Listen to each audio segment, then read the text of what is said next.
Hi everyone, in this video we will learn how to make sound to give output on multiple devices. See, if you are going somewhere outside, at that time you can't use a big speaker. For example, if you are in bus, that is a public transport, you can't use any sound in big manner so that other can get disturbed if you turn it on big speakers. At that time, if you have a partner with you and you want to watch movie, that time you both, if both have birds, you can use that to give multiple output.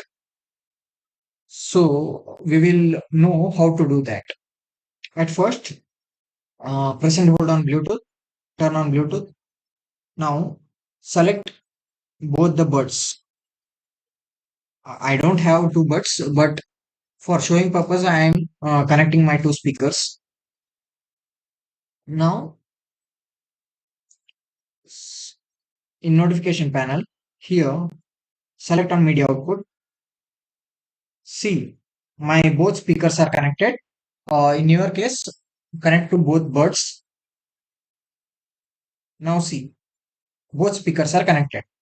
Now you can enjoy movie with your partners if you are in public places without disturbing others.